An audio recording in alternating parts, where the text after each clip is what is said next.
Hello everyone, it's Mr. Monica again. Today we're going to read a story that I enjoyed when I was a young boy. This story is called Lovable Lyle, and it's written by Bernard Weber, and I'm reading this book to you today with permission from Weekly Reader Books. Lovable Lyle.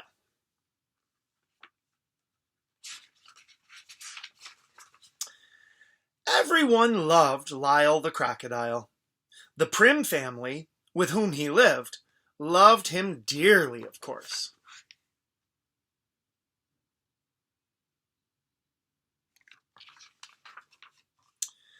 And the bakery lady loved him. She always gave Lyle a cookie, his favorite kind, with colorful sprinkles on top. And Mr. Delight, the ice cream man, loved him. He always invited Lyle to climb aboard his truck and clang the bell. And Bird loved him. Love Lyle, squawked the bird.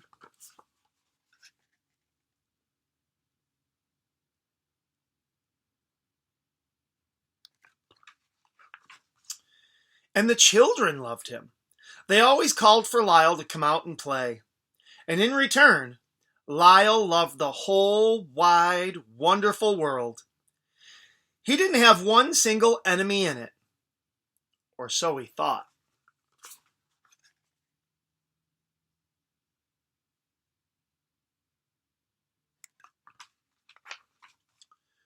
One day, quite mysteriously, a note addressed to Lyle was slipped under the door of the house on East 88th Street. Dear Lyle, Mr. Prim read to him, I hate you. I hate you more than anything. I hate you so much I can't stand it. And the note was signed, Your Enemy.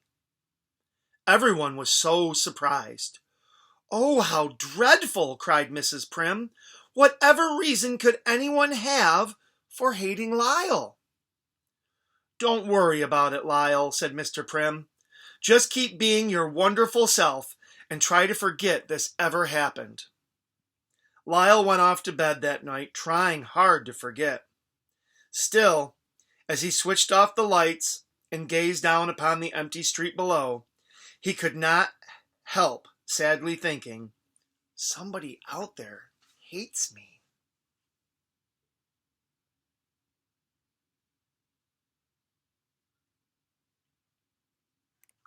That must feel terrible to think that someone hates you. The next day, Lyle lost himself in play and managed to forget all about the note, only to be reminded by a second one delivered as mysteriously as the first. Dear Lyle, read Mrs. Prim, I hate you even more today than I did yesterday, if that is at all possible. And again the note was signed, Your Enemy. Oh, these horrible notes have just got to stop, Mrs. Prim cried out desperately. Lyle wanted the note stopped too. He was so unhappy about them. There were days he just couldn't be coaxed out of the house. He began to wonder if he was growing ugly. He practiced smiling.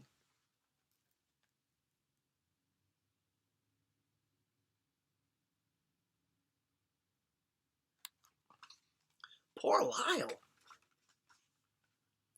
At other times, he was outdoors being his friendliest to everyone, hoping somewhere, somehow, his enemy would see what a nice crocodile he really was.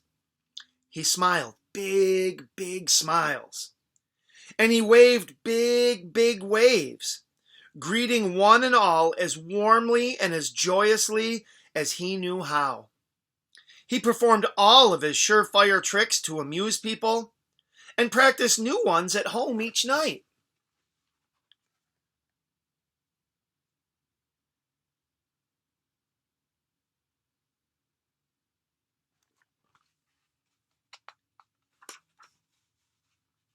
He was kind, helpful, and courteous. He held doors open for people loaded down with heavy packages. He offered his seat on crowded buses. He shared his umbrella. My, Doesn't he have nice manners? One lady remarked. I've never seen anything like it, answered another.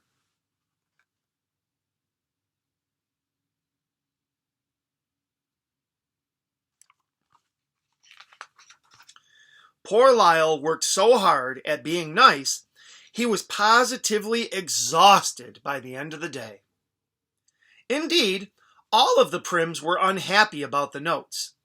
Each time they heard someone approaching outside, Joshua or Mr. Prim, sometimes the entire family, would rush for the door in hopes of catching the note writer in the act.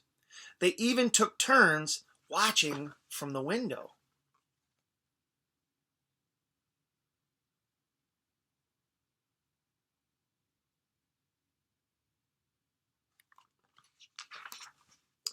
One afternoon, Mrs. Prim, Joshua, and Lyle came across the words, "Down with crocodiles," brazenly scrawled upon a fence near their house.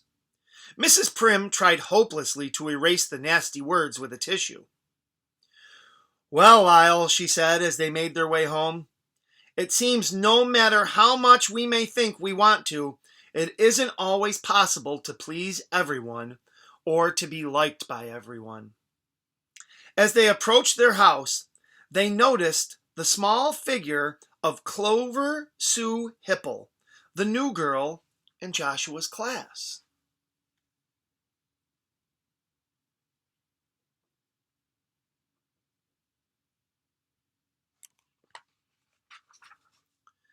By the time they reached the door, Clover was gone. But resting under the door was still another note. "I just don't know if I can bring myself to read it," sighed Mrs. Prim, but she forced herself just the same. "Dear Lyle," she read, "I wish you would go away and never come back. Ever, ever, ever again." Once more it was signed, "Your enemy." Sadly, Mrs. Prim crumpled the note in her hand. Oddly, during the next several days, Mrs. Prim and Lyle found themselves running into Clover Sue Hipple almost everywhere they went. At the supermarket, they discovered her peeking out from behind a huge display of cornflakes.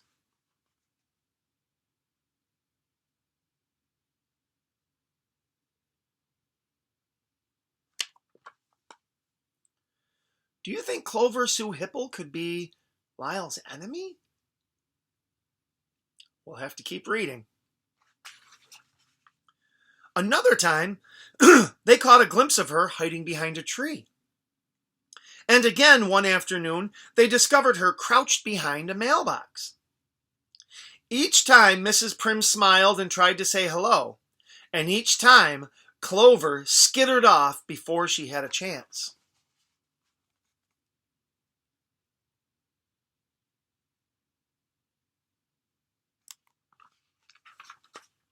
One day, as she was about to leave the house, Mrs. Prim glanced down just in time to see another note wiggling its way into the house. Quickly, she opened the door. Before her, wide-eyed with surprise, and still clutching the note, stood Clover Sue Hipple. "Clover, dear, please don't run away," cried Mrs. Prim. "I would like to speak with you about Lyle. Has Lyle done something to make you angry with him?" "He takes my friends away from me," Clover burst out. "He what?" "He takes my friends away from me," the little girl said again. "When Lyle comes out, my friends run away. They run to play with him. And they play with him all of the time. I never have fun when Lyle is around." "But why can't you play with Lyle too?" asked Mrs. Prim. "Because," answered Clover. "Because of what?" "Because I'm not allowed. My mother said I'm not allowed to play with crocodiles."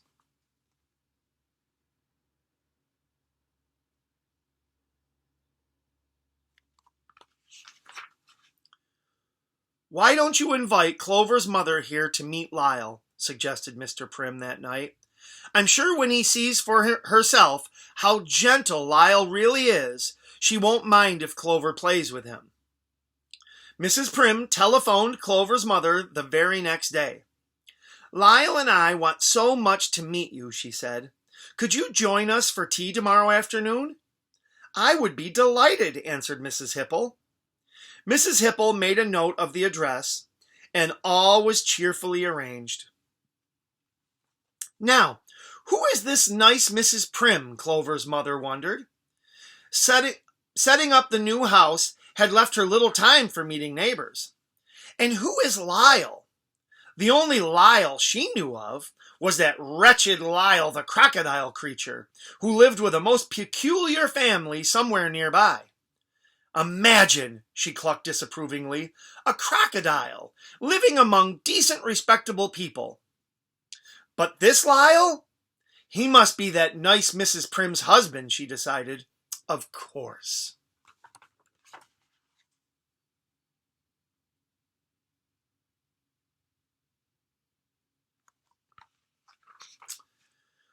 Remember now, Lyle, said Mrs. Prim the following afternoon, when Mrs. Hipple arrives, greet her with your very best manners. Offer to take her coat, and when you have hung it neatly in the closet, join us in the living room. Understand? Lyle nodded. Good, said Mrs. Prim, humming as she returned to the kitchen. When Mrs. Hipple arrived, Lyle started down the stairs to meet her. But then he stopped. Suppose she won't like me? The thought popped into his head. Suddenly, a wave of shyness came over Lyle. Suddenly, the last thing in the world he wanted to do was meet Mrs. Hipple.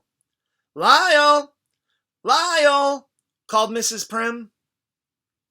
Boys and girls, have you ever been a little shy to meet somebody new? I have too.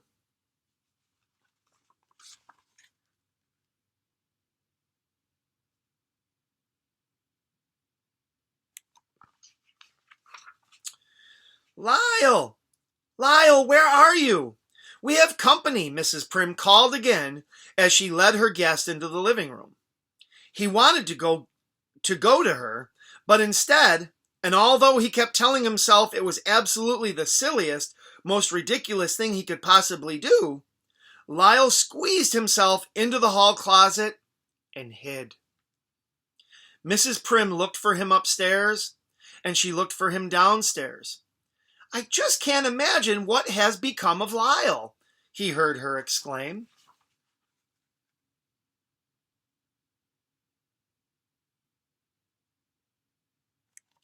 So Lyle is so nervous and shy right now, he's hiding in the closet just so he doesn't have to meet Mrs. Prim. Or not Mrs. Prim, but the other woman. Amid the tinkling of teacups, Lyle could hear the voices of the two women. They talked about this, that, and everything under the sun. It was so stuffy and uncomfortable in the closet, he began to wish they would talk about Mrs. Hipple leaving. At long last, Lyle heard Mrs. Hipple say, I must be going now, and Mrs. Prim say, I'm so glad you came, and so sorry you missed Lyle, but I do hope you will be meeting him real soon. Then Lyle heard the handle of the closet door turn, and Mrs. Prim said, Here, let me get your coat. Ooh, what do you think's going to happen?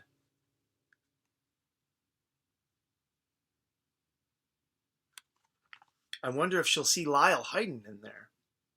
Let's find out. The instant the door opened, Lyle fell out upon both women. Mrs. Prim let out a sharp gasp, and Mrs. Hipple definitely screamed. Are you all right? Are you all right? Mrs. Prim cried out as they struggled to their feet. Take him away! Take that monster away from me! Mrs. Hipple began to shriek. Oh, please, he won't hurt you. I promise he won't hurt you. Mrs. Prim tried to reassure her. Look at him. He's more frightened than you.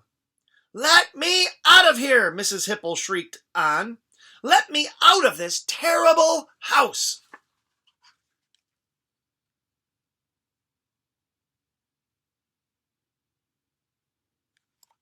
Well, that didn't work out the way they wanted. Mrs. Prim opened the door as Mrs. Hipple, her hair and clothes all in a rumple, stumbled from the house. "If that crocodile ever so much as crosses my path, I'll have him arrested," she called back over her shoulder. "This is supposed to be a nice neighborhood, you know." "Poor Lyle," sighed Mrs. Prim that night. "Now he's afraid he's going to be arrested. We're just going to have to think of something to take his mind off of his troubles."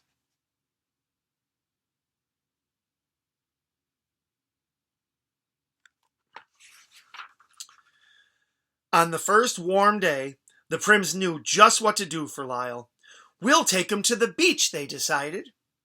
"Swimming has always been Lyle's favorite sport," smiled Mrs. Prim. "And he's by far the best swimmer in the family," her husband added.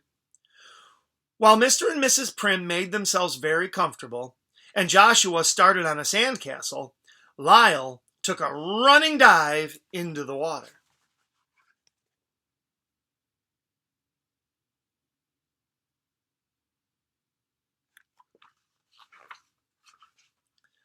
Lyle's water stunts delighted everyone close by.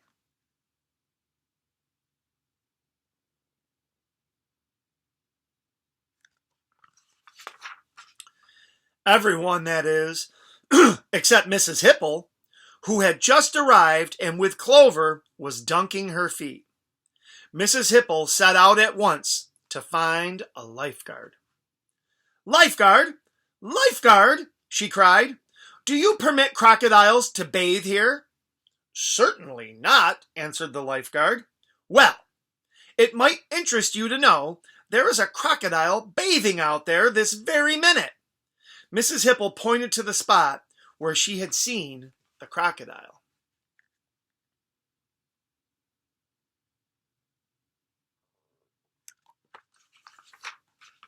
Suddenly, everyone on the beach was looking and pointing, but not at the crocodile. They were pointing to a little girl thrashing about helplessly in the water. "Clover! Clover!" cried Mrs. Hipple. "She's drowning!" The lifeguards immediately pushed off to the rescue, but Lyle raced to the scene before them. "There's a crocodile out there," someone gasped. "No, it's Lyle," called Mrs. Prim, standing nearby. "I mean, it's Lyle the Crocodile."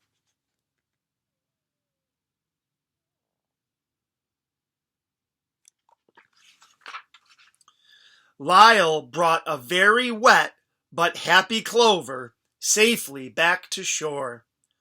"Hooray for Lyle!" the crowd shouted. "Oh, Lyle, my dear friend," sobbed Mrs. Hipple. "How can I ever thank you enough?" Everyone was so proud of Lyle. He was immediately appointed honorary lifeguard. He was then given a hat, a sweatshirt, and a silver whistle. "Lyle, you are a hero," said the head lifeguard. "Feel free to come here and save people from drowning anytime you choose."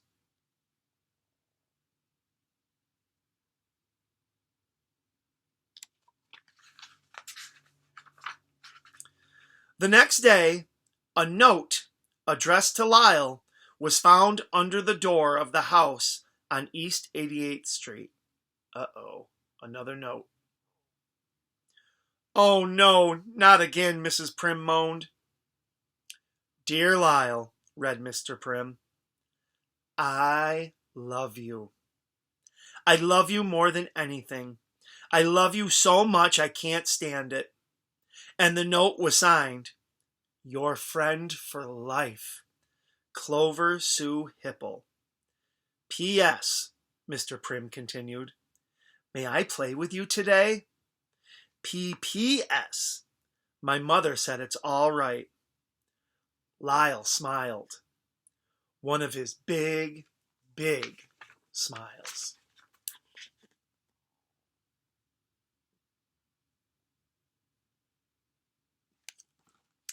The end. Boys and girls, I hope you loved Lovable Lyle. I'll see you soon. Bye-bye.